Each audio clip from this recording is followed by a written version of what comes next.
Welcome, Edgers and friends. This is Joe Hernandez, your MetroEdge chair, and this is our second WOW interview, that is Words of Wisdom, and we are very lucky and fortunate to have with us today Jose Bodipo-Memba. Jose, why don't you go ahead and introduce yourself real quick and give us your title and kind of what you do. Sure, no problem. Thanks a lot, Joe. Appreciate it. Again, my name is Jose Bodipo-Memba. I am the Director for Sustainable Communities for SMUD. And really excited in that role. I've been at SMUD for 10 years, and in that role, we are working to ensure that all of our communities have access to all of the key components to ensure their sustainability. So we're looking to ensure that there's economic access, that there is access to transportation and mobility options, that we want to make sure that all environments are as healthy as possible, and that all the key infrastructure assets are in place to ensure real viability for every community. I work with an awesome team at SMUD, spend some of my free time as the chair for the Urban Land Institute, which is really focused on those same land use goals. So really excited to be a part of this conversation. Really happy to talk to you, Joe, and love your leadership for MetroEdge. Yeah, it's so nice to see your face, actually, too. Definitely. It's been a while. I know, it has been too long. And I mean, thank you for all the work that you do. And SMUD, you guys are an amazing company to work with. You guys do amazing things. So I definitely got to give you guys a shout out and your props for that too, you know. Our first question actually kind of a coulda, woulda, shoulda. What would you tell your 21-year-old self? Well, what would I tell my 21-year-old self? I would definitely tell my 21-year-old self to take more risks. I think that I was definitely more timid in my younger years. When you're 21, making a mistake or making a different choice in your career, you have a lot of opportunities to come back and rebuild. So I would definitely take more risks there. And I would definitely make sure to reach out to mentors in that age. And then I guess the last part is I would really start focusing more. I think I did so okay, but focusing more on really developing quality relationships, being able to see folks grow alongside you, and also being able to challenge each other to see iron sharpening iron. Developing those cohorts really have value. So I would tell my 21-year-old self to look for more groups to be able to work alongside, to learn from and grow with. So did you ever have a mentor? And if you did, I'm sure you had multiple probably, but if you did, what was one of the best advices that you received from your mentor? So I've been lucky to have a number of mentors who serve in multiple parts of my life. But I would say one mentor that pops out from a career standpoint is my first boss, Brian Mooney in San Diego. And I really appreciate what he did with me, because he took someone who had very limited experience in the fields of planning and environmental planning, and he gave me the opportunity to, in his exact words, were to see the world differently and see how we can make decisions that can make people's lives better. And so the other piece of advice that he gave me was, again, to not be afraid to lead. And that was tough as a 24-year-old working in his firm, to take that leap. But he really gave me that push and gave me the confidence to think that I could actually be a leader in a professional sense. And I've taken that and ran with it. And he's still a friend and mentor to this day. Awesome.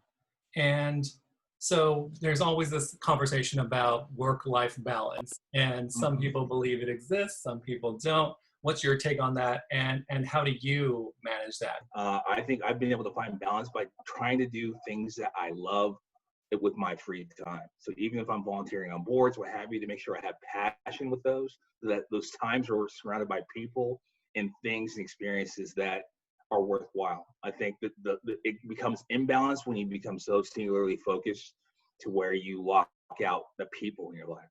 So I think the pandemic has really shown us that people matter. And so even if it's getting on Zoom calls like we're doing, to make sure you make time for that. So I think it's possible. It's about maximizing the time you have. And when we're talking about work and life balance, in regards to that too, how important is it to be involved in your community and factoring that in too? For me, it's essential. I realized early on, I'm California born and raised. I've lived in different parts in the Bay Area and Southern California, here in Sacramento. If I'm not involved in some way, shape, or form within the communities I live in, I don't feel connected, and I don't enjoy myself as much. And it's one of the things I love about Sacramento. So to me, I think the Sacramento region is special because it really, anyone who wants to have an impact, I believe can. Because it's a small enough neighborhood and a small enough city, small enough region, and enough issues that need to be addressed, that there's a place for all of us to have a voice and to have some action. And so I think it's imperative. And I think, again, if we don't like the environments we're in, we have the power to do some things about them. There's definitely systems and institutions that we can't overchange and overhaul by ourselves, but there's lots of places where we can make small dents. And I think that's one of the things I love about Metro Edge and a lot of the other professional organizations is that folks have made a huge change. I can honestly say when I moved here 15 years ago, there were no young professional groups. And to see so many thriving right now and seeing folks take it to that next level is awesome. And so I'd say get active, get involved, and then find the lane that works for you. The next question was, what do you love about Sacramento? You kind of talked about how it's we're able to have our voice here heard, and we can all make a difference still in Sacramento. What is that your favorite thing about Sacramento? What are some other things that are favorites? So I love the food, one. I think the other thing I love is I love the people here. I love the fact that folks are open, that we're diverse, that we have so many cultures represented, and there's excitement about the future, even right now. And we have the opportunity to make this city whatever we can, or whatever we want and desire. So I'm excited. That's one thing I love. And I like the proximity. I love the fact that we're close enough to each other that we can ride bikes, that we can stay connected, and that while there's definitely demographic differences and definitely disparity that we have, challenges that we have to address, that there's an opportunity because of our proximity to actually challenge those and connect and have real conversation. And I don't think you can find that in every other city that you live in. And in some of the cities I've lived in before, you can't. So I'm here for a while. I really love Sacramento. You're a super fan. We have another super fan on our hands. Yeah, definitely. So what advice do you have for our YP population? That's a great one, Joe. I might be asking for some advice as well. So definitely we'll share contact information. I'd love to hear some advice from your perspective, because I think one thing that's been brought to our attention is the knowledge and of technology that a lot of the YPs have.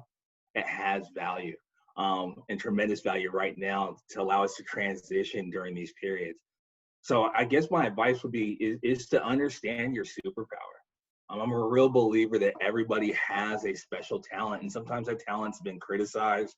Maybe someone told you talk too much, but the reality is you actually are a great connector, or you're really, really good at data management, or you're really, really good at brainstorming. But understand that superpower, whether it's fully formed or it's still in process, but use that and leverage that to your best of your ability.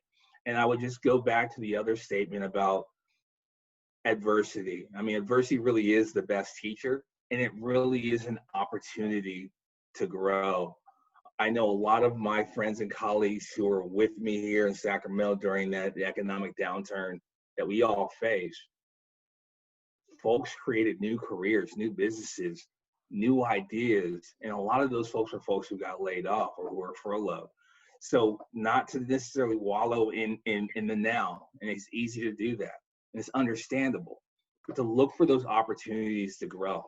And I guess the last piece is to definitely find a mentor and choose some of your mentors, to make sure you have an active role in choosing the voices that speak in your life, because it's really important to have a balance of professional support, spiritual support, and emotional support, and technical support. And that's why I love that board of directors perspective of making sure you have a number of people that you've actively engaged and reached out to and manage that relationship to ensure that you're getting what you need. And it may not necessarily be what you want, but getting that well-rounded support and that commitment from folks. There may be a time where that relationship stays intact, but the mentor component maybe shifts. I mean, some of my mentors are 10 years younger than me because they got stuff to add. But I choose them and I want to make sure they're in my life. I know that was a lot, Joe. I have a hard time with short answers sometimes, so I apologize. No problem. Nuggets of wisdom for sure. And in regards to superpower. So then what is your superpower then? Oh man, it's interesting you said that. I just had a conversation with a friend of mine. Um, Again, I don't know if it's a superpower or if I even realize that it might be a superpower, but I'll just say it anyway. Um, I think sometimes my superpower can be taking the next step in terms of research. It sounds really weak. It would be a horrible comic book hero research man. But I think asking questions and kind of digging deeper can sometimes get me more information about a topic to come up with good solutions. Um, and so I think being open to that challenge and being open to trying to find and kind of having that inquisitive mind that maybe got me in trouble and sometimes has really turned out to be a benefit in my career. So research man, can you give us some books, podcasts, magazines, resources that you think are helpful with us in our professional development? Would be helpful. Right. Again, I'm a big Malcolm Gladwell guy. The Tipping Point's a great book. I've read just about everything that Gladwell's put together. A great book from a history perspective. The Immortal Life of Henrietta Lacks is one of my favorite books and favorite reads. It's a great combination of science and history and culture and just a great story that's told. If you've seen the TV movie, it's nothing compared to the book. The book's amazing. And I honestly, I like to read one book over and over again every 4 to 5 years. I read the autobiography of Malcolm X about every 4 to 5 years, and I pick up something new every time I read it. And then I guess on the professional development side, podcasts.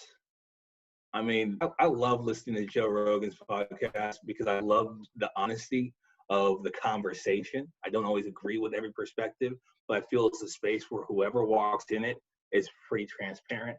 And I love learning about people from that perspective. And I think that's one thing I love about podcasts in general. So that's what I got off the top of my head. Probably a lot more. And the other thing for me is I love to laugh. So for my free time, I try to do as much light as I can because what I do my day to day can be pretty heavy sometimes. Mm-hmm. And lastly, if people want to reach out to you, contact you, have any other questions, personal, how could they reach you? Bodipo50@gmail.com. Happy to answer any questions that way. I'm also on Facebook. I'm technically on Instagram, but I'm very rarely on it, but you can reach me there too. Nothing creative. I think it's Jose Bodipo or at Jose Bodipo. And LinkedIn, you can definitely reach me on LinkedIn. Jose Bodipo-Memba there.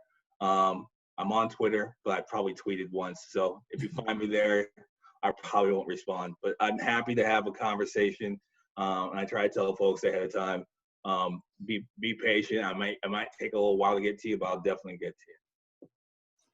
Well, thank you for sharing that information, and thank you for taking some time with us today. Definitely, our audience, be on the lookout for more virtual content on our website. That's metro-edge.org. You can find all of our upcoming virtual events, which will be of different categories, professional development, interviews like this. So definitely keep a watch on that, and we'll be seeing you soon. All right, take care.